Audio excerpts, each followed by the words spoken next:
أعوذ بالله من الشيطان الرجيم بسم الله الرحمن الرحيم الحمد لله رب العالمين الحمد لله رب الشاكرين بارئ الخلائق أجمعين ثم الصلاة والسلام والتحية والإكرام على النبي الأمي حبیبنا و حبیب الہ العالمین سیدنا و مولانا ابی القاسم محمد اللہم صل علی محمد وعلی اہل بیتہ الطیبین الطاہرین المعصومین المظلومین المنتجبین اما بعد فقال الامام حسین علیہ السلام امام دعا الى ہدن فاجابوا الیہ و امام دعا الى ضلالۃ فاجابوا الیہا ہؤلاء فی الجنۃ و ہؤلاء فی النار۔ آپ مومنین اپنی حفظ و سلامتی کے لیے تمام مومنین مومنات کی حفظ و سلامتی کے لیے صلوات پڑھیں محمد و آل محمد اللہم صل علی محمد و آل محمد۔ بعض روایات میں ہے کہ کھلے دل سے صلوات پڑھنے سے دل میں موجود منافقت ختم ہو جاتی ہے۔ بآواز بلند صلوات پڑھیں محمد و اللہم صلی علی محمد آل محمد۔ اللہ تعالیٰ کا شکر ادا کرتے ہیں اس کی تمام نعمتوں پر، اور دعا کرتے ہیں کہ اللہ تعالیٰ ہمیں حقیقی معنی میں اپنا شاکر بندہ بننے کی توفیق عطا فرمائے، اور جو آرزو اور حسرت ائمہ اہل البیت علیہم السلام ہم سے رکھتے ہیں، اللہ تعالیٰ ہمیں یہ توفیق دے کہ ہم ان ہستیوں کی آرزوؤں پر پورا اتریں، اور جو مقصد اور جو ہدف ان کی تعلیمات سے ہم تک پہنچا ہے اس مقصد کو حاصل کرنے کے لیے کوشش کریں۔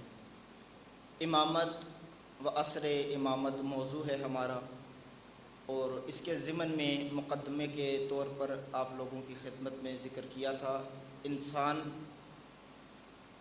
کون سی مخلوق ہے اللہ کی، اور انسان کا مقام اس کائنات میں کیا ہے۔ مختصراً گزشتہ مجلس کا ایک خلاصہ ذکر کر کے اس موضوع کو آگے تفصیلی طور پر ذکر کرنے کی ضرورت محسوس ہو رہی ہے۔ آج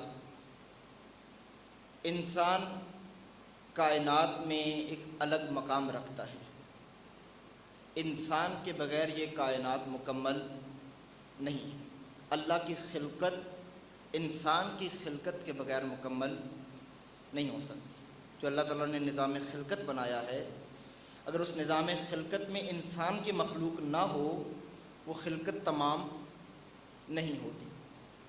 اس کی وجہ یہ ہے کہ اللہ تعالیٰ نے دو قسم کی مخلوقات خلق کی ہیں۔ انسان کے علاوہ دو قسم کی مخلوقات اللہ تعالیٰ کی اس کائنات میں موجود ہیں۔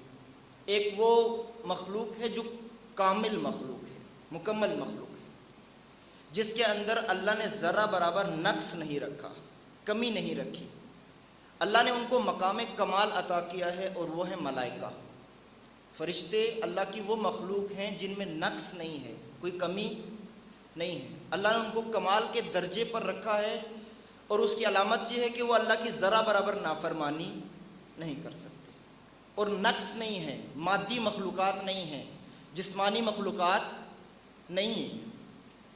نقص کا ایک لازمہ یہ ہے، ناقص مخلوق وہ ہوتی ہے جو مادی ہو، جو سفر کرے اپنے کمال کی طرف، اپنے مقصد کی طرف سفر کرے، وہ مخلوق ناقص مخلوق ہوتی ہے۔ لیکن ملائکہ ایسے نہیں ہیں۔ ملائکہ کو اللہ تعالیٰ نے کمال کی منزل پر خلق کیا ہے، وہ اس منزل سے نیچے نہیں آتے، اس سے آگے ان کا کوئی مقام نہیں ہوتا، اور اس سے نیچے وہ تنزل نہیں کرتے۔ کامل مخلوقات، نورانی مخلوقات، مانوی مخلوقات، ان کے مقابلے میں مادی مخلوقات ہیں، جسمانی مخلوقات۔ مادی مخلوق اس مخلوق کو کہتے ہیں جسے اللہ تعالیٰ نے ایک نقص کی حالت میں پیدا کیا ہے، اور اس کے سامنے ایک مقصد رکھ دیا ہے، اور وہ مخلوق اس نقص کی حالت سے سفر کر کے اس کمال کی طرف چلی جائے گی۔ اسے کیا کہتے ہیں؟ ناقص مخلوق، نقص کی حالت میں۔ یہ زمین و آسمان ناقص ہیں۔ تمام جسمانی مخلوقات ناقص ہیں، اور ناقص ہونے کی علامت یہ ہے کہ کوئی شے اپنی حالت میں باقی نہیں رہتی۔ یہ جو اس محفل میں آپ موجود ہیں، ہمیں یہ محسوس ہو رہا ہے کہ ہر چیز اپنی جگہ پر ٹھہری ہوئی ہے، ایک ہی حالت میں ہے، جبکہ ایسا نہیں ہے۔ ہماری نگاہیں دھوکہ کھا سکتی ہیں، لیکن اللہ کی مخلوق ایسی نہیں ہے۔ یہ ہر شے اس وقت حالت تغیر میں ہے، تبدیلی کی حالت میں ہے۔ حتیٰ ہمارا جسم ہر لحظے تبدیل ہو رہا ہوتا ہے، ہمارے جسم کے خلیے ہر لحظے تبدیل ہو رہے ہوتے ہیں۔ آپ اگر اس زمین کا ایک ذرہ اٹھا کر دیکھیں گے، آپ کو حرکت کی حالت میں ملے گا، ایک حالت میں رکا ہوا نہیں ہے، جامد نہیں ہے۔ اور جب حرکت کرتا ہے تو وہ حرکت یا کمال کی طرف ہوتی ہے یا زوال کی طرف ہوتی ہے۔ اور اسی لیے اس مادی مخلوقات میں نقص کی علامت یہ ہوتی ہے کہ یہاں فساد ہوتا ہے۔ ایک شے کا کمال دوسری چیز کے زوال میں رکھا ہوا ہے۔ میں مثال دوں گا، سمجھ آ جائے گی۔ مثلا بکری کا کمال اس میں ہے کہ وہ پودا کھائے۔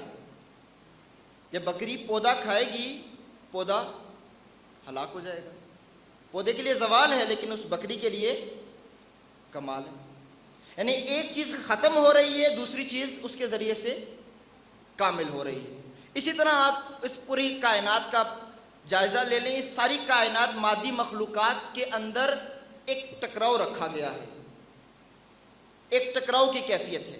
کوئی شے اپنی حالت میں باقی نہیں رہتی، ہر شے ناقص ہے، اور ہر شے نے ختم ہو جانا ہے، ہر شے نے ختم ہو جانا ہے۔ اگر یہ محفل، یہ مائک جو آپ دیکھ رہے ہیں، اسی حالت میں پڑا رہے، کچھ سالوں بعد، کچھ عرصے بعد اس حالت میں باقی نہیں رہے گا، اس حالت میں باقی نہیں رہے گا۔ ہمارے جسم کی مثال لے لیں، جب پیدا ہوا تھا کس حالت میں تھا، جب نوجوان ہوا کس حالت میں تھا، جب جوان ہوا کس حالت میں ہے، اب جب بہت سارے بزرگ ہو چکے ہیں وہ کس حالت میں ہے، جب انسان دنیا سے چلا جاتا ہے تو وہ پھر کس حالت میں ہے۔ ہر لحظے آپ کا جسم تبدیل ہو رہا ہے۔ بس آپ کا جسم ہو جائے، زمین آسمان ہو جائیں، پہاڑ ہو جائیں، پرندے ہو جائیں، یہ درخت ہو جائیں، جو شے آپ اس مادی مخلوقات میں آپ لیں گے، یہ ساری کی ساری اشیاء ناقص ہیں۔ اللہ نے ان کو کمال کی منزل پر پیدا نہیں کیا۔ بس یہ دو مخلوقات کا ذکر آپ اپنے ذہن میں رکھیں۔ ایک وہ مخلوق ہے جس کو اللہ نے کمال کا درجہ دیا ہے، ان کو زوال نہیں ہو سکتا، اور دوسری وہ مخلوق ہے جو زوال کی حالت میں خلق ہوئی ہے اور اس نے کمال کی طرف سفر کرنا ہے، ناقص ہے۔ ملائکہ کے علاوہ جتنی مخلوقات اللہ نے خلق کی ہیں ناقص ہیں۔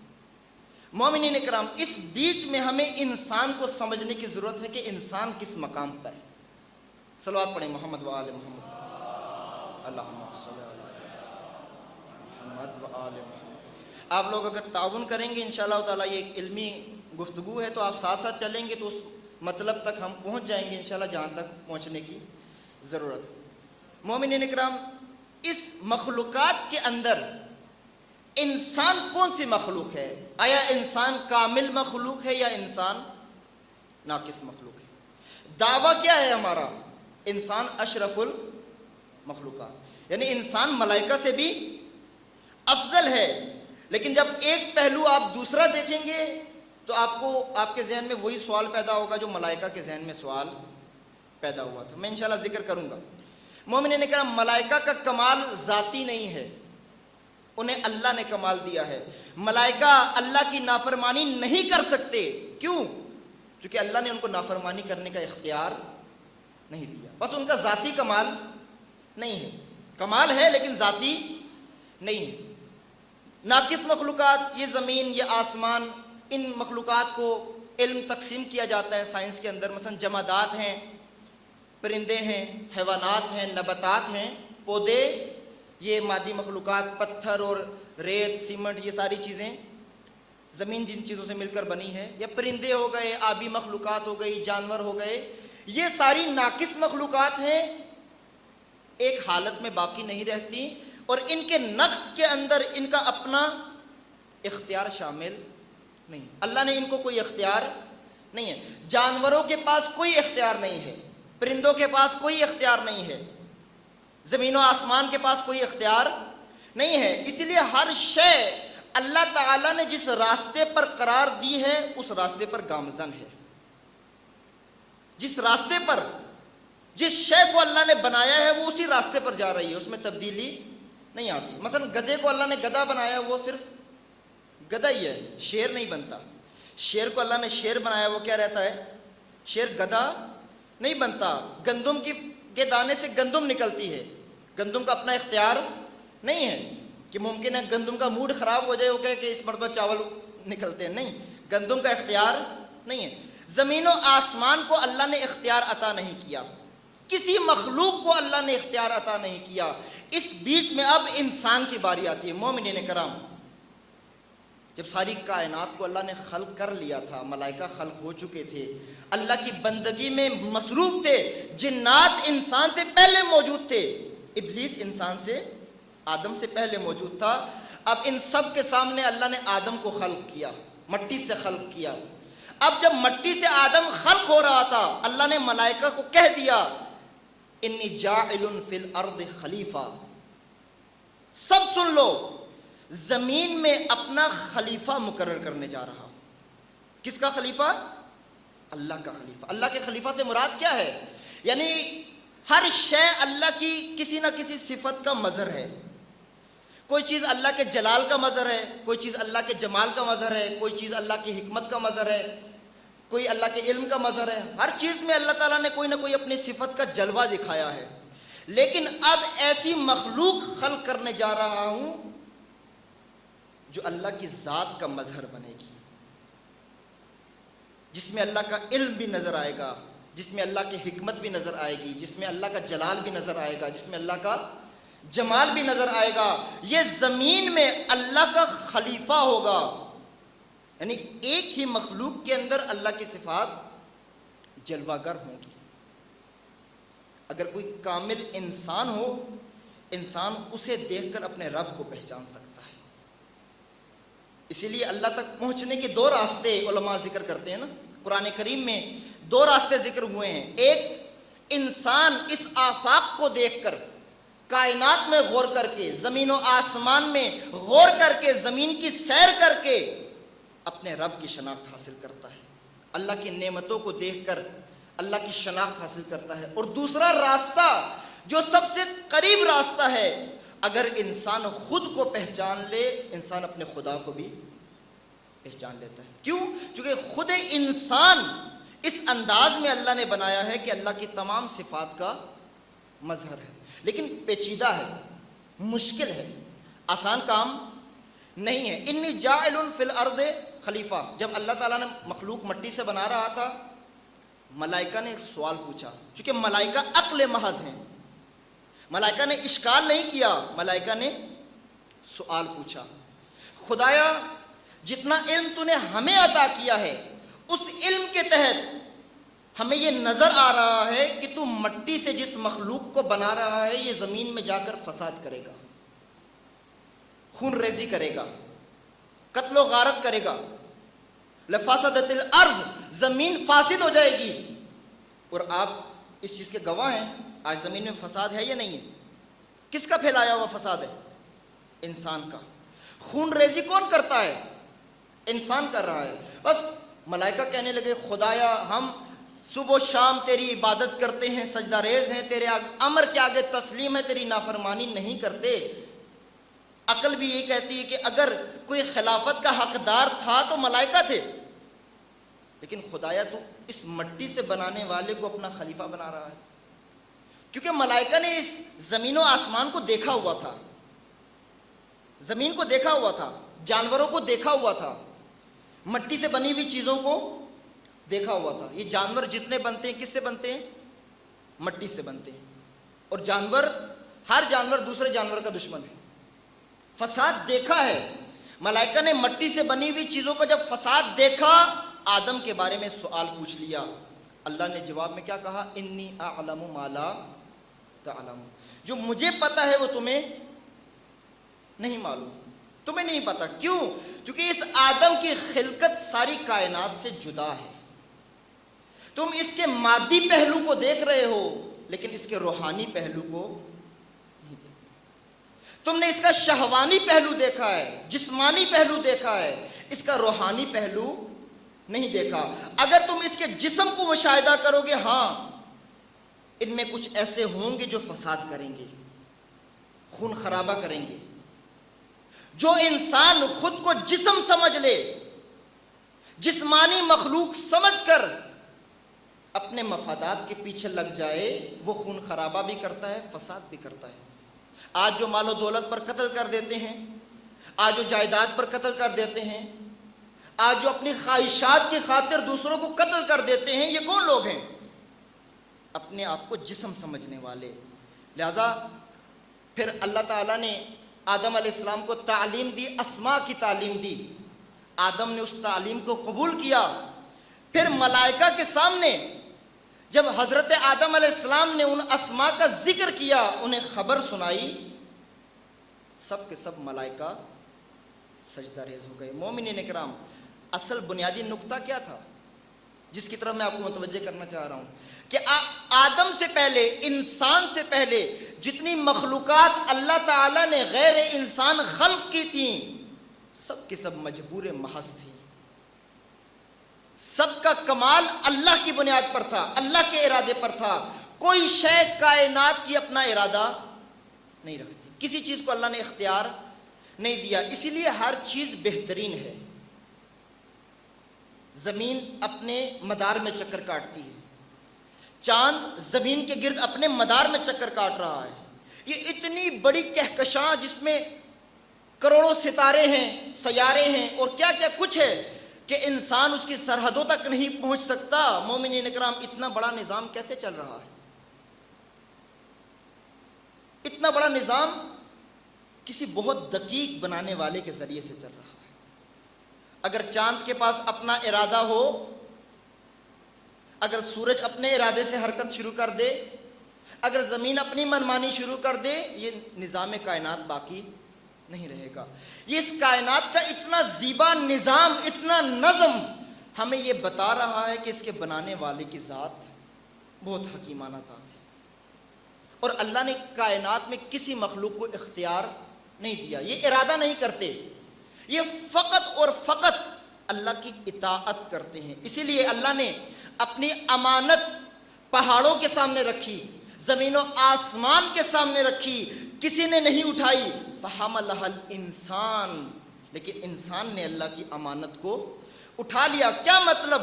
یعنی جب اللہ ان مخلوقات کو خلق کر رہا تھا، کسی مخلوق میں اللہ نے وہ صلاحیت نہیں رکھی کہ وہ مخلوق اپنے ارادہ و اختیار سے اللہ کا خلیفہ بن جائے، لیکن انسان کو اللہ نے یہ صلاحیت عطا کر دی۔ انسان کا وجود سب سے الگ ہے۔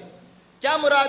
یعنی ساری کائنات اللہ کی اطاعت کرتی ہے، نافرمانی کر ہی نہیں سکتی، لیکن انسان وہی اطاعت اپنے ارادہ اور اختیار سے کرتا ہے۔ جو کام ملائکہ اللہ کے ارادے سے کرتے ہیں، انسان وہی کام اپنے ارادے سے کرے گا۔ ملائکہ اللہ کی اطاعت کر رہے ہیں، عبادت کر رہے ہیں، انسان اللہ کی عبادت کرے گا، اطاعت کرے گا، لیکن اپنے ارادہ اور اختیار سے۔ بس انسان دو راستوں کے درمیان میں خلق ہوا ہے۔ ایک راستہ انسان کو کمال تک لے جائے گا، دوسرا راستہ انسان کو زوال پر لے جائے گا، اور اس کے بیچ میں انسان کو رکھ کر ارادہ اور اختیار دے دیا ہے۔ میں ایک مثال دوں، مثلا اگر آپ کے سامنے ایک دروازہ رکھ دیا جائے اور اس کے سامنے ایک راستہ کھول دیا جائے، اور آپ سے کہا جائے کہ بھئی آپ کو اختیار ہے، آپ جس مرضی راستے پر جاؤ، آپ کیا جواب دیں گے؟ ایک دروازہ ہے، ایک راستہ ہے، اور آپ سے کیا کہا جائے؟ آپ کی مرضی، آپ جہاں مرضی چلے جائیں، تو آپ جواب میں کیا کہیں گے کہ آپ نے تو ہماری مرضی پوچھی ہی کیوں نہیں پوچھی؟ کیونکہ آپ نے ہمارے سامنے راستہ ہی ایک رکھا ہے، دوسرا تو کوئی راستہ ہی نہیں ہے۔ مثلا دعوت کرے ایک انسان، سامنے صرف بریانی رکھ دے اور کہے کہ بھئی آپ کی مرضی، کوفتے کھائیں، بریانی کھائیں، کباب کھائیں، آپ کیا جواب دیں گے؟ بھئی کباب اور کوفتے کی باری تب آتی جب آپ سامنے کباب کوفتے بھی رکھتے، آپ نے تو صرف کیا رکھا ہے؟ چاول۔ راستہ ہی ایک ہے، اختیار آپ کے پاس نہیں ہے۔ مومنین اکرام، کائنات کی کسی چیز کے آگے دو راستے نہیں رکھے، انسان کے آگے اللہ نے دو راستے رکھے۔ فَأَلْهَمَهَا فُجُورَهَا وَتَقْوَاهَا، اے انسان تیرے آگے ایک تقویٰ کا راستہ ہے، ایک فسق و فجور کا راستہ ہے، ایک اللہ کا راستہ ہے اور ایک شیطان کا راستہ ہے، ایک عقل کا راستہ ہے اور دوسرا شہوت کا راستہ ہے، خواہشات کا راستہ ہے، جہالت کا راستہ ہے، اور اس کے مابین تجھے اختیار دے دیا ہے، اپنے ارادہ اور اختیار سے سفر کرے گا۔ اور مومنین کرام، اور ارادہ اور اختیار دے کر انسان کو اس کے حال پر نہیں چھوڑے گا۔ اب یہاں سے ہم اپنا موضوع لے کر وارد ہو جائیں گے اپنی اصل بات امامت و عصر امامت کے اندر۔ مومنین کرام، امامت کیوں چاہیے، نبوت کیوں چاہیے، رسالت کیوں چاہیے، یہ تب سمجھ آئے گی جب ہمیں یہ سمجھ آئے کہ ہم کون ہیں۔ نبوت ملائکہ کو نہیں چاہیے، رسالت ملائکہ کو نہیں چاہیے، امامت ملائکہ کے لیے نہیں ہے، کسی کائنات کی مخلوق کو یہ نہیں چاہیے۔ وحی کی ضرورت صرف انسان کو ہے، نبی کی ضرورت صرف انسان کو ہے، رسول کی ضرورت صرف انسان کو ہے۔ کیوں؟ کیونکہ انسان کے آگے دو راستے ہیں، دو لشکر ہیں، ایک لشکر اللہ کی طرف بلائے گا، دوسرا لشکر شیطان کی طرف بلائے گا۔ امام جعفر صادق علیہ الصلوۃ والسلام کی حدیث مبارک، ایک بہت طولانی حدیث ہے، اصول کافی میں موجود ہے، جنود عقل و جہل کے نام سے۔ اگر مومنین کہیں سے میسر آئے آپ کو یہ حدیث تو آپ اس کو ضرور پڑھیے گا، اور جتنی یاد ہو سکے کوشش کیجیے گا یاد بھی کیجیے گا۔ اس میں امام جعفر صادق علیہ السلام نے عقل اور جہالت کے لشکر گنوائے ہیں کہ عقل کے بھی 70 لشکر موجود ہیں، جہالت کے بھی 70 لشکر موجود ہیں، اور ہر لشکر اپنا کام انجام دے رہا ہے۔ انسان جنگ کی حالت میں ہے، انسان ہر وقت کس حالت میں ہے؟ جنگ کی حالت میں۔ میں مثال دیتا ہوں، مثلا فجر کی نماز کے وقت آپ کی آنکھ کھل جائے اور آپ کو اذان کی آواز سنائی دے رہی ہو اور آپ کو پتہ ہو کہ نماز کا وقت ہو گیا ہے، آپ کے اندر کیا شروع ہو جاتی ہے؟ جنگ۔ اللہ کی طرف سے لشکر کہہ رہا ہے کہ آؤ اٹھو، وضو کرو اور مصلی پہ آ کر نماز پڑھو۔ جہالت کہہ رہی ہے کہ تیری نیند بہت ضروری ہے، اور اتفاقاً فجر کے وقت جو نیند آتی ہے وہ کسی اور وقت نہیں آتی۔ کیوں؟ کیونکہ اس وقت جنگ کا میدان بہت گرم ہوتا ہے۔ اسی طرح مثلا ایک انسان کے آگے نامحرم گزر رہا ہے، جنگ شروع ہو جاتی ہے، نفس کے اندر ایک جنگ کی کیفیت شروع ہو جاتی ہے۔ شیطان کہتا ہے اٹھا نگاہ، لذت حاصل کر۔ اللہ کا لشکر کہتا ہے نگاہوں کو جھکا۔ یہ کتنی ہلکی سی پلکیں ہیں، چھوٹی سی نگاہیں ہیں، ان کو بند کرنا کتنا آسان ہے، لیکن جب نامحرم سامنے آ جائے مشکل ہو جاتی ہے۔ کیوں؟ چونکہ جنگ شروع ہو جاتی ہے، جنگ کا ماس کھڑا ہو جاتا ہے، عقل اور جہالت کی جنگ ہے۔ اور آپ لوگوں کی خدمت میں کل امام علیہ السلام کی حدیث مبارک ذکر کی تھی کہ اللہ تعالیٰ نے ملائکہ کو عقل دی ہے، شہوت نہیں دی۔ جانوروں کو شہوت دی ہے، عقل نہیں دی۔ انسان کو عقل بھی دی ہے اور شہوت بھی دی ہے۔ اگر انسان کی عقل اس کی شہوت پر غالب آ جائے، انسان ملائکہ سے افضل ہو جاتا ہے، لیکن اگر انسان کی شہوت انسان کی عقل پر غالب آ جائے، انسان جانوروں سے بھی بدتر ہو جاتا ہے، انسان جانوروں سے بھی بدتر ہو جاتا ہے۔ جیسے وہ بعض ہمارے دوستان ایک جگہ سے گزر رہے تو گاڑی کے پیچھے آپ نے دیکھا ہوگا کہ کتے پڑ جاتے ہیں۔ اگر گاڑی آپ چلا رہے ہو، رات کا وقت ہو، تو یہ آوارہ جو گلیوں کے کتے ہوتے ہیں، یہ گاڑی کے پیچھے بھونکتے بھونکتے پیچھا کرتے ہیں، تھوڑی دیر آگے آتے ہیں لیکن آپ گاڑی گزار کر لے جاتے ہیں۔ تو ایک دوست بیٹھے ہوئے تھے ساتھ، تو وہ کہنے لگے کہ دیکھو یزید آ گیا ہے۔ کتا جو ہی بھونک کر آیا، وہ کہنے لگے کہ یزید نے بھونکنا شروع کر دی۔ تو ساتھ ایک اور دوست تھے، وہ چالاک تھے، انہوں نے کہا کہ بھئی اس کتے کو یزید مت بولو، یہ کتے کی توہین ہے، کتے کی توہین ہے۔ کیوں؟ چونکہ اللہ نے اس کو بنایا ہی کتا ہے، کتے کے لیے کتا ہونا بری بات نہیں ہے، لیکن جب یزید کو کتا بولتے ہیں تو یہ کتے کی توہین ہو جاتے۔ کیوں؟ چونکہ وہ بہت بدتر ہے، بہت بدتر ہے۔ جانوروں کے ساتھ آپ اس کا تقابل نہ کریں۔ جانور قیامت کے روز فخر کے ساتھ اس کے سامنے سے گزریں گے کہ دیکھو اللہ نے ہمیں جو بنایا تھا ہم وہی بنے، لیکن اللہ نے جو تمہیں بنایا تھا وہ تم نہیں بنے۔ اللہ نے تمہیں انسان بنایا تھا، تمہیں عقل عطا کی تھی، اور تم کس راستے پر چل پڑے۔ مومنین کرام، یہ ہے انسان۔ اس انسان کے لیے اللہ نے ایک سسٹم بنایا ہے، ہدایت کا نظام بنایا ہے۔ ساری کائنات کے اوپر اللہ تعالیٰ کی ولایت کار فرما ہے۔ ہر شے کو کس نے خلق کیا ہے؟ اللہ نے خلق کیا۔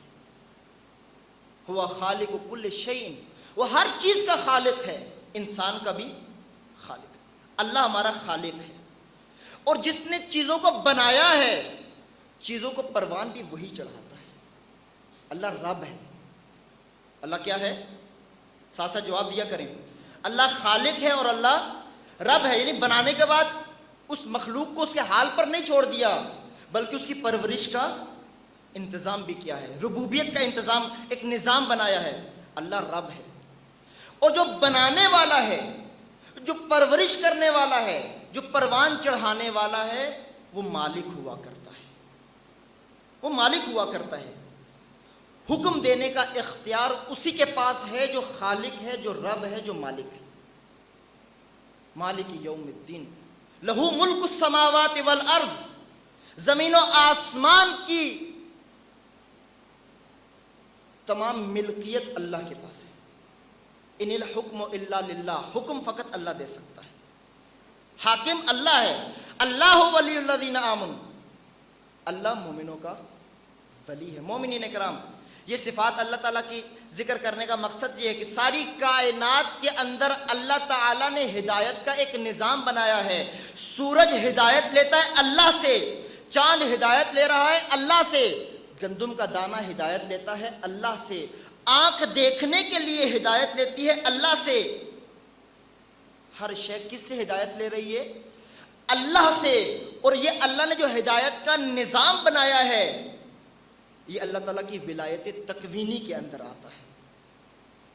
کسی کا ارادہ نہیں چلے گا، کسی کا اختیار نہیں چلے گا، حتیٰ ہمارے بہت سارے امور کے اندر ہمارا ارادہ اور اختیار نہیں۔ ہمارے اوپر اللہ تعالیٰ کی ولایت تکوینی کس انداز میں حاکم ہے؟ مثلا آپ مذکر ہیں، آپ کے اختیار سے مذکر نہیں، آپ کے اختیار سے مذکر نہیں ہے۔ آپ نے کس گھر میں پیدا ہونا ہے، آپ کا اختیار نہیں۔ آپ کا جو دل دھڑک رہا ہے، آپ کا اختیار سے نہیں دھڑک رہا، آپ کے اختیار سے نہیں دھڑک رہا، حرکت کر رہا ہے لیکن حرکت کرانے والے آپ نہیں۔ آپ کی سانس چل رہی ہے، آپ کے اختیار سے نہیں چل رہی، آپ کے اختیار سے نہیں چل رہی۔ آپ کی رگوں میں خون بہہ رہا ہے، آپ کے اختیار سے نہیں بہہ رہا۔ آپ کی نگاہیں، ان نگاہوں کے ذریعے سے دیکھتے آپ ہی ہیں، اور آپ جس چیز کو دیکھنا چاہے دیکھ سکتے ہیں، لیکن ان کو دیکھنے کی طاقت آپ نے عطا نہیں کی۔ کانوں کو سننے کی طاقت آپ نے عطا نہیں کی۔ جسم کے اندر چھونے کی طاقت آپ نے نہیں رکھی۔ زبان کو چکھنے کی قوت آپ نے عطا نہیں کی۔ ناک جو سونگھ سکتا ہے، حصہ شامہ آپ نے مقرر نہیں کی۔ مومنین کرام، یہ سب اللہ کی ولایت کے تحت، ولایت تکوینی کے تحت، اللہ کے ارادے سے ہے۔ اس میں آپ کا ارادہ اور اختیار شامل نہیں ہے۔ جسم ہونے میں انسان اور جانور میں کوئی فرق نہیں، یہ بات آپ یاد رکھیے گا مومنین کرام۔ آج ہمارے غرور کی بہت بڑی وجہ ہمارے جسم ہے۔ آج کے جوان نسل کیوں فاسد ہو رہی ہے؟ کس چیز نے ان کو فاسد کیا ہوا ہے؟ ان کے جسموں نے، فاسد ہو جانے والے جسموں نے۔ وہ غور نہیں کرتے، اپنے بزرگوں کو نہیں دیکھتے کہ وہ بھی کبھی جوان تھے، لیکن غرور کی حالت میں۔ یہ غرور کس چیز پر ہے؟ یہ غرور جسم پر ہے۔ اس جسم سے بہتر بھینس کا جسم ہے، جس کے اندر کم از کم 2 معدے ہوتے ہیں، وہ کھلا چارہ کھاتی ہے۔ آپ کماتے ہیں، محنت کرتے ہیں، اتنے سال پڑھاتے ہیں بچوں کو، تب جا کر وہ 2 روٹیاں کمانے کے لائق ہو جاتے ہیں۔ 2 روٹیاں کھاتا ہے، شکم بھر جاتا ہے، کھانے کا دل بھی نہیں کرتا۔ مومنین کرام، اس بدن کے اکثر امور ہمارے ارادے سے نہیں چلتے۔ بچہ اپنا اختیار نہیں رکھتا، لہذا اللہ تعالیٰ نے ایک نظام خلقت کا بنایا، خلقت کے بعد اس کی تربیت کا ایک نظام بنایا، اور اس میں انسان کو کائنات کے لیے ایک الگ ہدایت چاہیے، انسان کے لیے ایک الگ ہدایت، لہٰذا انسان کے لیے اللہ تعالیٰ نے نبی بھیجے، انسان کے لیے اللہ تعالیٰ نے رسول بھیجے، انسان کے لیے اللہ تعالیٰ نے امام مقرر کیے، انسان کی ہدایت کے لیے اللہ تعالیٰ نے وحی نازل کی، انسان کی ہدایت کے لیے اللہ تعالیٰ نے عقل رکھی، چونکہ انسان الگ ہے۔ اور اس چیز کو ولایت تشریعی کہتے ہیں، یعنی انسان کے لیے ایک قانون چاہیے۔ قانون کا مطلب یہ ہے کہ انسان کو وسائل دے دیے جائیں گے، انسان کو بات سمجھا دی جائے گی، انسان کو نجات کا اور ہلاکت کا راستہ بتا دیا جائے گا، اور انسان کو ارادہ اور اختیار دے دیا جائے گا، اے انسان اپنے ارادہ اور اپنے اختیار کے ساتھ اللہ کی بارگاہ میں حاضر ہو۔ یہ کمال انسان ہے۔ مثال کے ذریعے سے میں مطلب یہ واضح کروں، مثلا اگر ایک انسان کو ہیلی کاپٹر کے ذریعے سے K2 پر چڑھا دیا جائے، K2 سر کرنا کوئی عام کام نہیں ہے، مہم جو لوگ نکلتے ہیں بڑے بڑے پہاڑ سر کرتے ہیں اور ان کا نام لکھا جاتا ہے تاریخ میں کہ انہوں نے یہ کارنامہ سر انجام دیا، K2 کو سر کیا۔ اگر ایک انسان کو ہیلی کاپٹر پر بٹھا کر K2 کی چوٹی پر رکھ دیا جائے، اس کا مقام بہت اونچا ہو گیا، یہ زمین کی سطح سے، سمندر کی سطح سے بہت بلند ہے، لیکن اس کے اندر اس کا اپنا کوئی کمال نہیں ہے۔ لیکن اس کے مقابلے میں ایک اور انسان ہے، وہ پیچھے بیگ باندھتا ہے، طوفانوں سے لڑتا ہے، جھگڑتا ہے، اور سفر کر کے کہاں پہنچ جاتا ہے؟ چوٹی پر پہنچ جاتا ہے، بلندی پر پہنچ جاتا ہے۔ اب یہ دونوں انسان برابر نہیں ہیں، دونوں ایک ہی جگہ پر آپ کو نظر آئیں گے، لیکن دونوں کا رتبہ برابر نہیں ہے۔ کیوں؟ کیونکہ ایک کے اس کمال پر پہنچنے میں اپنا کوئی ہاتھ نہیں ہے، جبکہ دوسرے کے پہنچنے میں اپنا ہاتھ ہے، اپنا ارادہ ہے، اپنی کوشش ہے۔ مومنین کرام، ملائکہ کو اللہ نے کمال عطا کیا ہے، ذاتی نہیں ہے، انسان وہی کمال حاصل کرے گا اپنے ارادہ اور اختیار سے، لہذا اللہ ملائکہ کو حکم دے گا کہ سجدہ ریز ہو جاؤ، تسلیم ہو جاؤ۔ کیوں؟ کیونکہ جو کمال تم نے حاصل کیا ہے تمہارا نہیں ہے، لیکن جو کمال اس نے حاصل کیا ہے وہ اس کا اپنا ہے، راستہ اللہ نے رکھا ہے۔ مومنین کرام، ہم دو راہیں پر کھڑے ہو چکے ہیں، انسان بننا ہے یا نہیں بننا یہ ہمارا اختیار نہیں ہے، دنیا میں آنا ہے ہمارا اختیار نہیں ہے، لیکن جب بن گئے ہیں اس کے بعد ہمارا اختیار شروع ہو گیا۔ اب تیسرا کوئی راستہ نہیں ہے، اب یا تو نجات حاصل کرنی ہے یا ہلاکت میں جانا ہے۔ ایسے میں عقل کیا کہتی ہے انسان کو؟ انسان کوشش کرے، انسان زحمت کرے، انسان محنت کرے۔ مثال کے طور پر میں ایک عقائد کی کتاب میں یہ مثال لکھی ہوئی ہے، اگر انسان کے آگے 10 راستے آ جائیں، انسان ایک چوراہے پر کھڑا ہے، ایک چوک پر، اور اس کے ارد گرد 10 راستے متضاد نکل رہے ہیں، اور انسان کو یہ معلوم ہے کہ ان 10 راستوں میں سے ایک نجات کا راستہ ہے، اگر ایک راستے پر میں چلوں گا تو میرے لیے کیا نصیب ہوگی؟ مجھے نجات، لیکن باقی تمام راستے ان کے اندر ہلاکت ہے۔ کسی کے اندر دہشت گرد بیٹھے ہوئے ہیں، کسی کے اندر بھیڑیے بیٹھے ہوئے ہیں، کسی کے اندر کوئی خنجر لے کر بیٹھا ہوا ہے، کسی کے آگے میں کوئی گھاٹی موجود ہے، کسی کے آگے آگ لگی ہوئی ہے، لیکن سب بلانے والے اپنے راستے کی طرف ایسے بلائیں گے جیسے سارے حق پر ہیں۔ ایسے میں انسان کیا کرے گا؟ منہ اٹھا کر جس راستے پر جو راستہ نظر آئے چل پڑے گا، بلکہ تحقیق کرے گا، جستجو کرے گا، اور اس جستجو کے نتیجے میں جہاں انسان کی عقل قانع ہو جائے گی، دلیل میسر آ جائے گی، انسان اس راستے پر چل پڑے گا، اس راستے پر چلے گا تاکہ اس کو نجات ملے، ہلاکت نہ ہو۔ مومنین کرام، انسان کے آگے بہت سارے راستے کھلے ہوئے ہیں، اور ان راستوں میں صرف ایک راستہ ہے جو رب کی طرف جاتا ہے، صرف ایک راستہ ہے، اہدنا الصراط المستقیم۔ خدایا ہمیں صراط مستقیم کی ہدایت عطا کر۔ صراط الذین انعمت علیہم، ان لوگوں کا راستہ خدایا جن پر تو نے اپنی نعمت کو نازل کیا ہے، غیر المغضوب علیہم ولا الضالین، وہ لوگ جن پر تیرا غضب نازل ہوتا ہے اور جو گمراہ ہیں، خدایا ان کے راستے پر نہ لے جانا۔ ہدایت کس راستے کی دے؟ صراط مستقیم کی۔ مومنین کرام، صراط مستقیم کی 2 خصوصیات ہیں۔ صراط مستقیم اول تو ایک سیدھا راستہ، ہم نے ترجموں میں کیا پڑھا ہوا ہے؟ خدایا ہمیں سیدھے راستے پر چلا نا. سیدھا راستہ کافی نہیں ہے اس ترجمے کے لیے، سیدھا راستہ کافی نہیں. ترجمہ مکمل ہوتا ہے دو خصوصیات سے. مستقیم، آپ نے خط مستقیم سنا ہوگا. خط مستقیم کی کیا خصوصیت ہوتی ہے؟ ایک تو یہ کہ وہ سیدھا ہوتا ہے، اور دوسرا یہ کہ وہ قائم ہوتا ہے. سیدھا اور بلندی کی طرف جاتا ہے.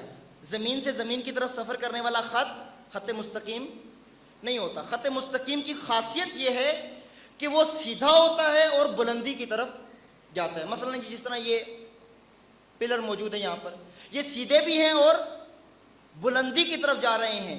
اور آپ جانتے ہیں اگر ایک چیز سیدھی ہو اور بلندی کی طرف جا رہی ہو، اس پر چڑھنا مشکل ہوتا ہے، اس پر سفر کرنا مشکل ہوتا ہے. لہذا اللہ تعالیٰ نے انسان کے سامنے صراط مستقیم کو رکھا ہے. اے انسان، تجھے مشکلات کے راستے سے گزر کر رب کی طرف آنا ہوگا. ایک تو تیرا راستہ ٹیڑھا نہیں ہے، کجی نہیں ہے، دلیل اور برہان کا راستہ ہے، سیدھا راستہ ہے، عقل کا راستہ ہے، شریعت کا راستہ ہے. اس میں کوئی پیچیدگی نہیں ہے، کوئی مشکل نہیں ہے. لیکن سمجھنے میں مشکل نہیں ہے، چلنے میں بہت مشکل ہے. کربلا میں دیکھیں، حسین کے راستے کو سمجھنے میں کوئی مشکل نہیں ہے، لیکن حسین کے ساتھ چلنے میں بہت مشکل ہے. جن کو امام حسین علیہ السلام نے بلایا تھا کربلا کے لیے، وہ سب سمجھتے تھے. اسی لیے بار بار امام حسین علیہ السلام کو روکتے تھے کہ آپ نہ جائیں، یزید آپ کو شہید کر دے گا. قریبیوں نے کہا کیوں؟ چونکہ وہ سب سمجھ رہے تھے کہ حسین کا راستہ موت کی طرف جا رہا ہے. لیکن مشکل راستہ ہے، سخت راستہ ہے، سمجھ آ جاتا ہے لیکن اس پر چلنا بہت مشکل ہوتا ہے. مومنین کرام، اس صراط مستقیم پر چلانے کے لیے، انسان کو کمال عطا کرنے کے لیے اللہ تعالیٰ نے ہدایت کا ایک نظام بنایا ہے. ہدایت کا نظام بنایا ہے. صلوات پڑھیں محمد و آل محمد.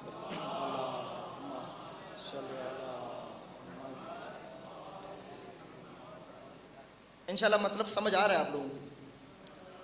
مومنین کرام، اب یہ نظام ہدایت جب ہم سمجھیں گے، ہمیں امامت کے موضوع میں وارد ہو جائیں گے.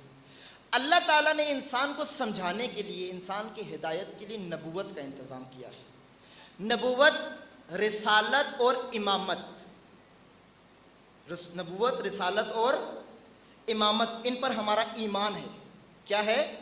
ایمان. اگر انسان نبوت پر ایمان نہ رکھے، رسالت پر ایمان نہ رکھے، امامت پر ایمان نہ رکھے، انسان مومن نہیں ہو سکتا. ایمان کے لیے شرط یہ ہے کہ انسان ان چیزوں پر ایمان رکھتا ہو. مومنین کرام، نبوت کیا ہے، رسالت کیا ہے اور امامت کیا ہے، اس کو سمجھنے کی ضرورت ہے. جو ہی نبوت کہتے ہیں تو ہمارے ذہن میں رسول اللہ صلی اللہ علیہ وآلہ وسلم تک تمام انبیاء ذہن میں آ جاتے ہیں. اللہم صلی علی محمد و آل.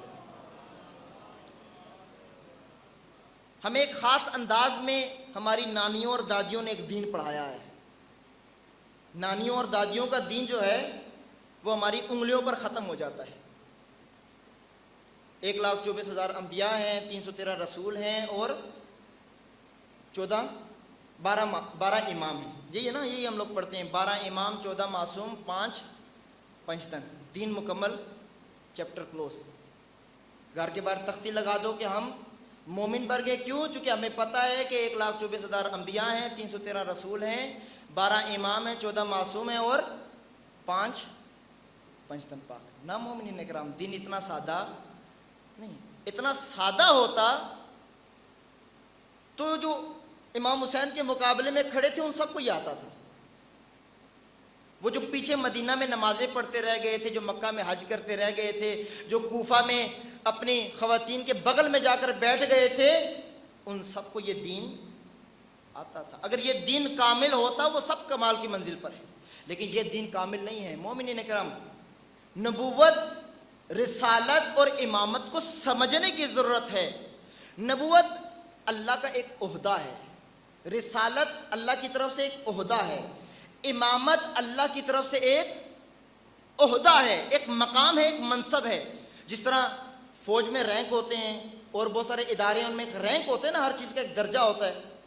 منصب ہوتا ہے، اسی طرح اللہ تعالیٰ نے انسان کی ہدایت کے لیے منصب مقرر کیے ہیں، اور ہر ایک منصب کی اپنی ذمہ داری ہے، ہر ایک منصب کی اپنی ذمہ داری ہے۔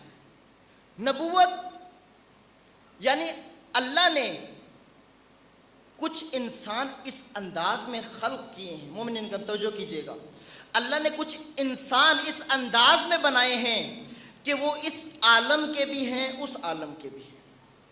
بات غور سے سنیے گا، جو اس عالم مادی کے ساتھ بھی جڑے ہوئے ہیں، عالم ملکوت کے ساتھ بھی، جو یہاں کی زبان بھی سمجھتے ہیں، وہاں کی زبان بھی سمجھتے ہیں۔ وہاں کی زبان انسان سمجھ نہیں سکتا، اگر قرآن اپنی اصل حالت میں ہو انسان سمجھ نہیں سکتا، اس لیے اللہ تعالیٰ نے قرآن کو نازل کیا ہے، نیچے بھیجا ہے، تھوڑا سا اس کا رینک نیچے لایا ہے، انسان کے لیے قابل فہم بنایا ہے۔ مثال کے طور پر کمپیوٹر سب استعمال کرتے ہیں، کمپیوٹر کی اصل لینگویج، اصل زبان جو ہمیں نظر آتی ہے اسکرین کے اوپر وہ اور ہوتی ہے، اور کمپیوٹر کی اصل زبان اور ہوتی ہے۔ جو کمپیوٹر کی فیلڈ سے واقف ہیں وہ جانتے ہیں کہ کمپیوٹر 0 اور 1 کی زبان سمجھتا ہے، 0 اور 1 کی زبان سمجھتا ہے، لیکن آپ 0 اور 1 کی زبان نہیں سمجھتے۔ آپ کو ABC سمجھ آتی ہے، آپ کو الف بے سے بنے ہوئے حروف سمجھ آتے ہیں، آپ کو 0 1 کی زبان سمجھ نہیں آتی۔ لہذا اس کمپیوٹر کے اندر ایسی چیز موجود ہوتی ہے جو دو کام کرتی ہے، 0 1 کی زبان بھی سمجھتی ہے اور ABC بھی سمجھتی ہے۔ آپ کو پیش کرنے کے لیے ABC میں الف بے میں مطلب ذکر ہوتا ہے، لیکن خود سمجھنے کے لیے کیا ہوتا ہے، 0 1 کی زبان استعمال ہوتی ہے۔ مومنین نے کہا نبوت اسی انداز کی، نبی اس انسان کو کہتے ہیں جو اللہ کے پیغام کو عالم ملکوت سے لیتا ہے، اس عالم اسفل السافلین میں انسانوں کے سامنے لاتا ہے۔ یعنی وہ انسان، وہ کامل انسان جو اس کائنات کی زبان کو سمجھ کر اس کائنات میں بیان کر سکتا ہے، انسانوں کی زبان میں، رائج زبانوں میں بیان کر سکتا ہے۔ یہ نبوت ہے۔ نبوت یعنی اللہ کا پیغام وصول کرنا۔ کیا مطلب ہو گیا؟ نبوت یعنی اللہ کا پیغام وصول کرنا۔ اس کے بعد درجہ آتا ہے رسالت کا، یعنی جب اللہ کا پیغام وصول کر لیا ہے اب اللہ کے پیغام کو پہنچانا ہے۔ رسول اس ہستی کو کہتے ہیں جو اللہ کے پیغام کو لے کر اللہ کے بندوں تک پہنچا دیتا ہے، بے عین ہی پہنچا دیتا ہے۔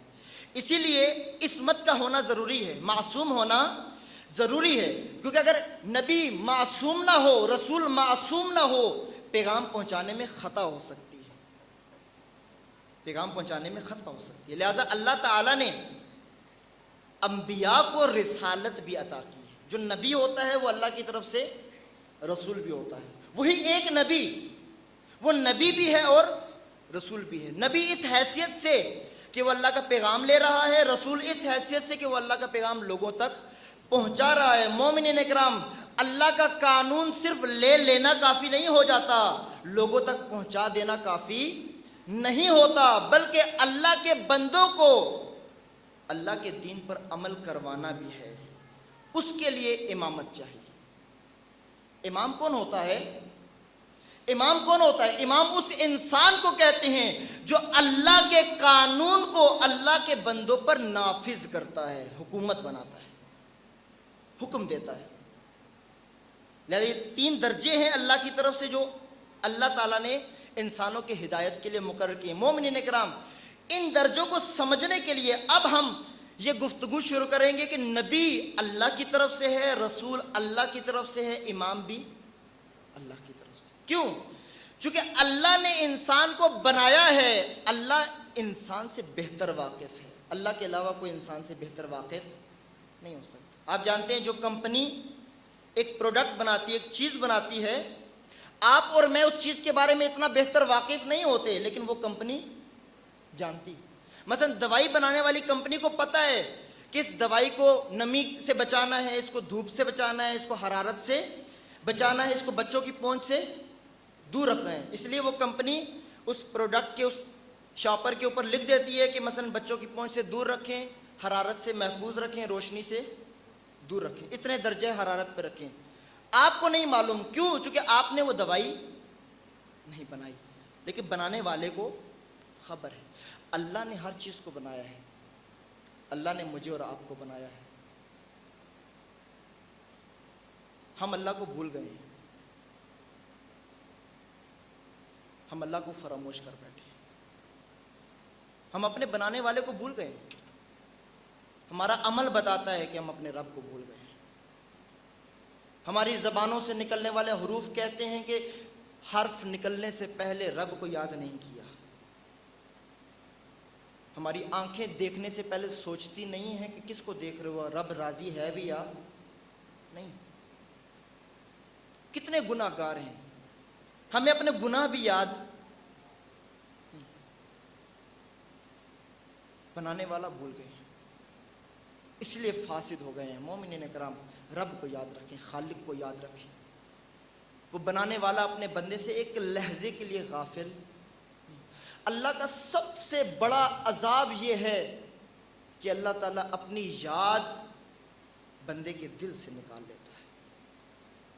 کہیں ہمارے دلوں سے ہمارے رب کی یاد تو نہیں نکل گئی؟ وَلَا تَكِلْنَا إِلَىٰ أَنفُسِنَا طَرْفَةَ عَيْنٍ ابدا۔ رسول اللہ صلی اللہ علیہ وآلہ وسلم کی دعا ہے کہ خدایا پلک جھپکنے کے برابر بھی مجھے میرے حال پر مت چھوڑ، پلک جھپکنے کے لیے، کیونکہ رسول اللہ جانتے ہیں کہ ایک لحظے کے لیے اگر اللہ تعالیٰ کی توجہ ہٹ گئی انسان ہلاک ہو جائے گا۔ مومنین کرام، اللہ نے ہمیں بنایا ہے، اللہ ہماری ضرورتوں سے بھی واقف ہے، ہمارے نقصانات سے بھی واقف ہے۔ اللہ ہمیں ہم سے بہتر جانتا ہے کہ اے انسان تو نے کیا کرنا ہے اور کیا نہیں کرنا۔ کیوں؟ کیونکہ اس نے ہمیں بنایا ہے، اس نے بنایا ہے، لہذا پوچھنا بھی اسی سے ہے۔ اللہ خالق ہے، اللہ رب ہے، اس نے ہمیں پروان چڑھایا ہے، اس نے ہمیں پیدا کر کے ہمیں ہمارے حال پہ نہیں چھوڑا، ہماری ماؤں کے دل میں ہماری محبتوں کو بھر دیا ہے۔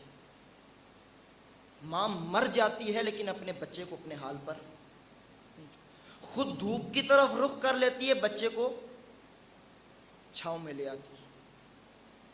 حسین خود پیاس برداشت کر لیتے ہیں لیکن اصغر کے لیے پانی مانگ لیتے ہیں۔ اولاد ایسی ہے، اللہ نے خلق کیا ہے، اللہ نے ربوبیت کی ہے، اور جو خالق ہے، جو رب ہے، وہ مالک ہے، وہ ہمارے نفوس پر ہمارے سے زیادہ اختیار رکھتا ہے، لہذا ہمیں حکم وہ دے سکتا ہے۔ یہ خالصتاً عقل کی دلیل ہے۔ لہذا اللہ نے کیا فرمایا؟ اے مومنو یاد رکھنا، اللہ ولی الذین آمنوا یخرجہم من الظلمات الی النور والذین کفروا اولیاءہم الطاغوت یخرجونہم من النور الی الظلمات اولئک اصحاب النار ہم فیہا خالدون۔ آپ آیات الکرسی میں ہمیشہ یہ تلاوت کرتے ہیں، لیکن آج اس میں غور بھی کر لیں۔ اے مومنو، اللہ تمہارا ولی ہے، کیا مراد ہے؟ کیا اللہ یہ کہنا چاہ رہا ہے کہ اللہ سے محبت کرو؟ نہ، اللہ تمہارا سرپرست ہے، تمہاری جانوں، تمہارے مال، تمہاری عزت، تمہاری ہر چیز سے زیادہ تم پر اختیار رکھتا ہے۔ اللہ ولی الذین آمنوا، مومنوں کا ولی اللہ ہے۔ اور اس کی علامت کیا ہے؟ جب انسان اپنی حیات، اپنا معاشرہ، اپنی مملکت اور ریاست کو اللہ کی ولایت میں دے دیتا ہے، یخرجہم من الظلمات الی النور، اللہ تاریکیوں سے نکالتا ہے، نور میں لے آتا ہے، فساد سے نکالتا ہے، ہدایت میں لے آتا ہے، ظلم سے نکالتا ہے، عدالت میں لے آتا ہے، فسق و فجور سے نکالتا ہے، تقوی کے سائے میں لے آتا ہے۔ پاکستان کس حالت میں؟ کیا پاکستان ظلمات سے نکل کے نور میں آیا ہے؟ یا ہمیشہ نور سے نکلتا ہے اور مزید ظلمات میں جا رہا ہے؟ لیکن وہ لوگ جو اپنے اولیاء، اپنے ولی، اپنے صاحبان اختیار طاغوت کو بنا لیتے ہیں، وہ کافر ہوتے ہیں۔ والذین کفروا اولیاءہم الطاغوت، کفار کے اولیاء، کفار کے ولی، کفار کے سرپرست طاغوت ہوتے ہیں، سرکش ہوتے ہیں، نافرمان ہوتے ہیں، فاسق فاجر ہوتے ہیں۔ مومنین کرام، ہمارے سرپرست کون ہیں؟ پاکستان کے سرپرست کون ہیں؟ اس ریاست کے سرپرست کون ہیں؟ اور ان کی سرپرستی اور ان کی ولایت کا نتیجہ یہ ہوتا ہے یخرجونہم من النور الی الظلمات، اچھی بلی نورانی مخلوق کو اٹھاتے ہیں، اللہ کے بندوں کو اٹھا کر ظلمات میں پھینک دیتے ہیں۔ مومنین اکرام، اللہ کی ولایت، اور اللہ نے اپنی ولایت کا نظام بنایا ہے، انما ولیکم اللہ ورسولہ والذین آمنوا الذین یقیمون الصلاۃ ویؤتون الزکاۃ وہم راکعون۔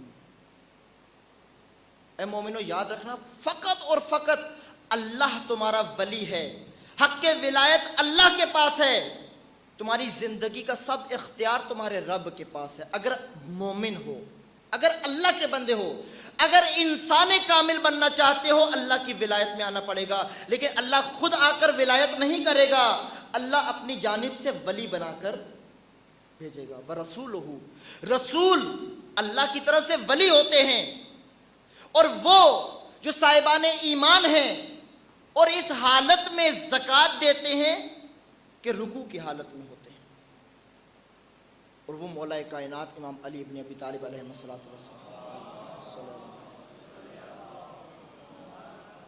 ماجرا ولایت کا ہم سمجھے نہیں ہیں، ہم نے ولایت کو محبت کہہ دیا، لہذا جہاں پر ولایت کا مطلب آیا لوگوں نے نعرہ لگا کے کہا کہ ہم تو محبت کرتے ہیں علی سے۔ رسول اللہ نے غدیر کے میدان میں کہا من کنت مولا فہذا علی مولا، ہم نے ترجمہ کیا کیا کہ جو مجھ سے محبت کرتا ہے وہ علی سے بھی کیا کرے، محبت کرے، جبکہ ایسی بات نہیں تھی۔ مومنین کرام، ولایت ایک منصب ہے، ایک درجہ ہے، ایک عہدہ ہے، اور اس عہدے کے تحت اللہ حاکم مقرر کرتا ہے۔ ولایت الہی، حاکمیت الہی کو کہتے ہیں کہ اللہ تمہارا حاکم ہے، اللہ کے علاوہ کسی اور کے حکم پر زندگی بسر نہیں کر سکتے۔ ولایت خدا سے مراد محبت خدا نہیں ہے، وہ جو تمہارا خالق ہے، وہ جو تمہارا رب ہے، وہ جو تمہارا مالک ہے، وہ تمہارا ولی ہے، تمہارا مولا ہے، تمہیں حکم دے گا، تم نے اس کے حکم کی اطاعت کرنی ہے، اور وہ جو تمہارے لیے ولی مقرر کرے گا اس ولی کی ولایت میں زندگی گزارنی۔ مومنین کرام، یہ اختیار انسان کے حوالے نہیں ہے۔ نبی بنانا ہمارا کام ہے یا نہیں ہے؟ رسول ہم مقرر کر سکتے ہیں؟ نہیں کر سکتے۔ امام ہم مقرر کر سکتے ہیں؟ نہیں کر سکتے۔ دین بنانا بھی اس کا کام ہے، دین بھیجنا بھی اس کا کام ہے، دین نافذ کرنا بھی اسی کا کام ہے، اور کوئی زمانہ ایسا نہیں ہوگا جس میں ولی اور سرپرست اللہ کی طرف سے نہ ہو، اور اگر لوگوں نے خود اپنے ولی مقرر کر لیے اللہ انہیں طاغوت شمار کرے گا۔ کربلا کے ماجرے کی بنیاد ہی ولایت کا مسئلہ تھا، امامت کا مسئلہ تھا۔ اگر لوگ غدیر خم کے میدان کو سمجھ گئے ہوتے اور رسول اللہ کی بات کو سمجھ گئے ہوتے اور امت منحرف نہ ہوتی، مولا کائنات کے دامن کو نہ چھوڑتی، ماجرا کبھی کربلا تک نہ جاتا۔ آپ تصور تو کریں نا کہ آخر ابھی اس امت میں سارے وہ صحابی موجود ہیں جنہوں نے رسول اللہ کو دیکھا ہے اپنی نگاہوں سے، اور ان سب کے سینوں میں قرآن حافظ ہیں، سارے محفوظ ہیں سب کے سینوں میں۔ ابھی 50 سال بھی نہیں گزرے رسول اللہ کو گئے ہوئے، اسی رسول کے نواسے کو کربلا کے تپتے ہوئے صحرا پر بے دردی کے ساتھ قتل کر دیا گیا، اور وہ امت خاموش تماشائی بنی رہی۔ ماجرا کیا تھا؟ مسئلہ کہاں پر تھا؟ کیا نمازوں کا مسئلہ تھا؟ کیا روزوں کا مسئلہ تھا؟ کیا امام حسین علیہ السلام یہ دلیلیں لے کر نکلے تھے کہ اس معاشرے میں نمازیں نہیں پڑھ رہا کوئی، روزہ کوئی نہیں رکھ رہا، حج کوئی نہیں کر رہا، زکوٰۃ کوئی نہیں نکالتا؟ نہ مومنین کرام، مسئلہ کیا تھا؟ لوگ اللہ کی ولایت سے نکل گئے تھے، لوگ اس خلافت میں نہیں تھے، اس حاکمیت اور امامت کے سائے میں نہیں تھے جسے اللہ نے مقرر کیا تھا۔ رسول اللہ تک تو اللہ مقرر کرے، لیکن رسول اللہ کے بعد امت بنا لے۔ نہ عقل تسلیم کرتی ہے، نہ شریعت نے اس چیز کی اجازت دی۔ یہ کیسے ہو سکتا ہے؟ اگر ایک چھوٹے سے ادارے کا سرپرست تھوڑے سے دنوں کے لیے کہیں جا رہا ہو، اپنا جانشین مقرر کر کے جاتا ہے تاکہ میرے بعد کوئی خرابی نہ ہو جائے، سرمایہ نہ لٹ جائے، چوری نہ ہو جائے، ڈکیتی نہ ہو جائے، کوئی منحرف نہ کر دے۔ اب رسول اللہ دنیا سے جا رہے ہیں اور جانتے ہیں کہ اب نبوت نہیں ہوگی، کوئی نیا پیغام نہیں آئے گا، کوئی نیا نبی نہیں آئے گا، اور رسول اللہ اس امت کو اس کے حال پر چھوڑ کر چلے جائیں، یہ تو عدل الہی کے خلاف ہے۔ نہ مومنین کرام، رسول اللہ تک نبوت ختم ہوئی ہے، امامت ختم نہیں۔ رسول اللہ نبی بھی ہیں، رسول اللہ رسول بھی ہیں، اور رسول اللہ امام بھی ہیں۔ حضرت موسیٰ علیہ السلام نبی بھی ہیں، شریعت لیتے بھی ہیں اللہ کی طرف سے، رسول ہیں، شریعت پہنچاتے بھی ہیں، اور امام ہیں، بنی اسرائیل پر اللہ کی شریعت کو نافذ بھی کرتے ہیں۔ امام رضا علیہ السلام کی حدیث مبارک، اللہم صلی علی، مرو کے مقام سے امام گزر رہے تھے تو کچھ لوگ جامعہ مسجد میں بیٹھ کر امامت کے موضوع پر بحث کر رہے تھے۔ آ کر صحابی نے بتایا، مولا سارے لوگ مجادلہ کر رہے ہیں، بحث کر رہے ہیں، خوض کر رہے ہیں، نتیجہ کوئی نہیں نکل رہا، سارے اپنی اپنی رائے پیش کر رہے ہیں، امامت یہ ہوتی ہے، امامت وہ ہوتی ہے، فلاں امام ہو سکتا ہے، فلاں امام نہیں ہو سکتا۔ امام مسکرائے، فتبسم وقال جاہل القوم وخدعوا عن آرائہم، امام نے کہا قوم جاہل ہے، ان کو ان کی اپنی ذاتی رائے نے دھوکہ دیا ہوا ہے، یہ امامت اپنے ذہنوں سے بناتے ہیں، اماموں سے نہیں پوچھتے،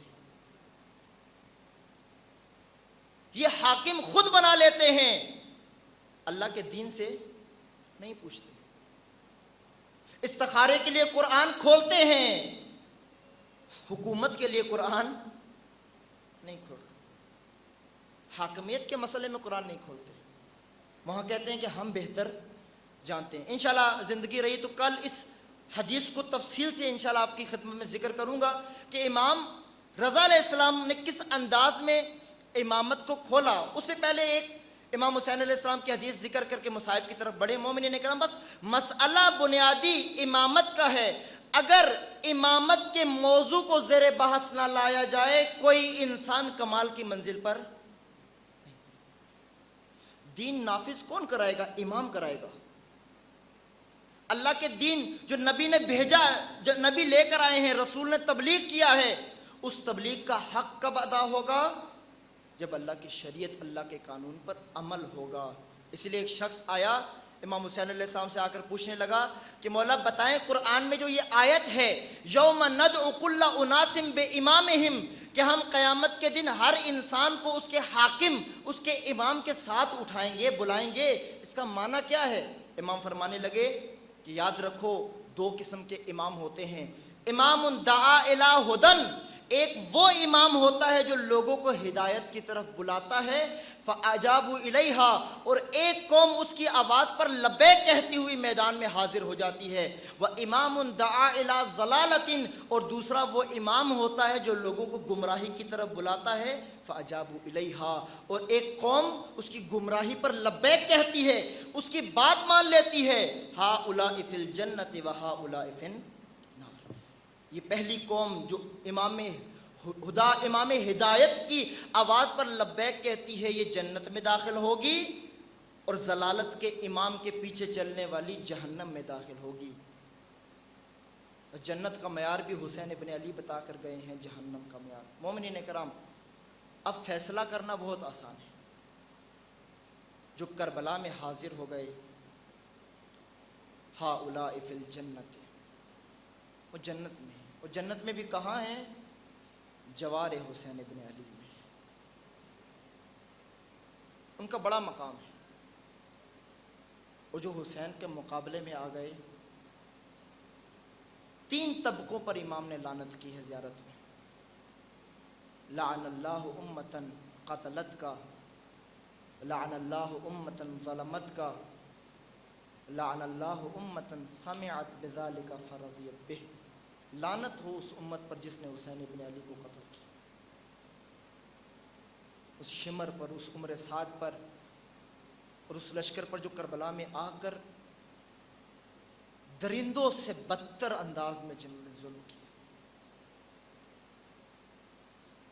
جنہوں نے لاشیں پامال کی، لعنت ہو ان پر۔ لعن اللہ امتا ظلمت کا، اور ان ظالموں پر لعنت ہو جن کے حکم سے یہ سارا ماجرا پیش آیا، جن کی حاکمیت میں، جن کی سرپرستی پر یزید ابن معاویہ پر لعنت ہو،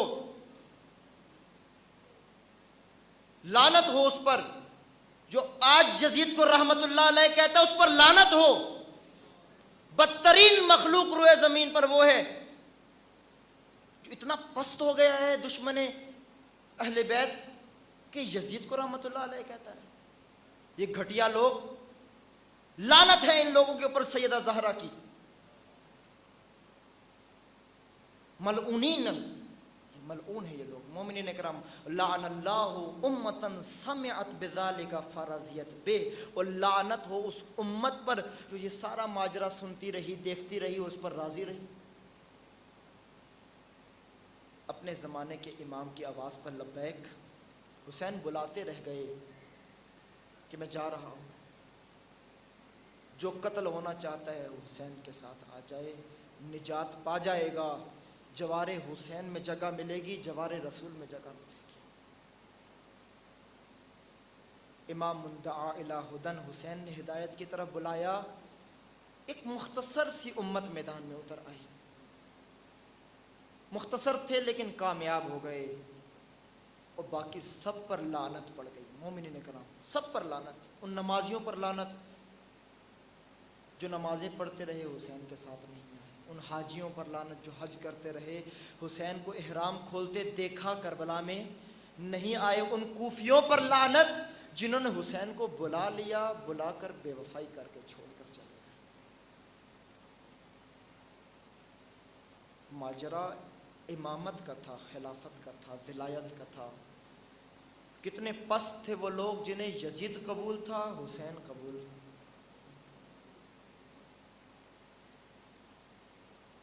مومنین اکرام، جب قومیں، ملتیں اپنے زمانے کے امام کی معرفت نہ رکھیں اور اپنے زمانے کے امام کا ساتھ نہ دیں تو شاید ان کے گھروں میں عورتوں کی چادریں محفوظ رہیں، لیکن زمانے کے امام کی مخدرات کی چادریں لٹ جاتی ہیں۔ مصائب پر گریہ کرنے کا بہت اجر ذکر کیا گیا ہے۔ انتظار نہ کرتے رہا کریں کہ کوئی آپ کو مصائب سنائے تو میں گریہ کروں، بس اپنے ذہن میں مصائب کا تذکرہ کیا کریں، دہرایا کریں، خود گریہ کریں۔ امام زین العابدین علیہ السلام لوگوں سے نہیں کہتے تھے اے لوگوں پہلے مصائب پڑھو تاکہ میں گریہ کروں۔ ہمارے مظلوم امام جہاں کھڑے ہوتے وہاں گریہ کرنے لگتے، روتے اور کہتے اے لوگوں یاد رکھنا میرے بابا کو کربلا کے میدان میں تپتے ہوئے صحرا پر بے گور و کفن چھوڑ دیا گیا تھا، وہ کوئی دفنانے والا نہ تھا۔ مومنین کرام، اصل مصائب تو سید الساجدین نے دیکھے ہیں، وہ مصائب جو امام حسین نے بھی نہیں دیکھے وہ امام سید الساجدین نے دیکھے ہیں۔ مومنین کرام، امام حسین علیہ السلام نے اصغر کا ننھا سا گلا نیزے پر نہیں دیکھا، لیکن سید الساجدین نے وہ نیزے پر ننھا سا سر بھی دیکھا ہے۔ مومنین کرام، جب شہادتیں ہو گئیں، قافلے کو اسیر کیا گیا، مومنوں ہاتھوں میں بیڑیاں ڈالی گئیں، سروں پر ردائیں نہیں ہیں زہرا زادیوں کے، مصیبت کا عالم ہے، ایک قطار میں سب کو گھسیٹا گیا، جوڑا گیا۔ مومنوں، مصائب کا عالم تب تھا جب زہرا زادی کے سامنے، سیدہ زینب کے سامنے اونٹ لا کر رکھا گیا، بٹھایا گیا، وہ اونٹ جس پر پالان بھی موجود نہ تھا۔ زہرا زادی کو ایک مدینہ کا منظر یاد آ گیا کہ ایک زمانہ تھا جب یہ کارواں، یہ قافلہ مدینہ سے روانہ ہو رہا تھا۔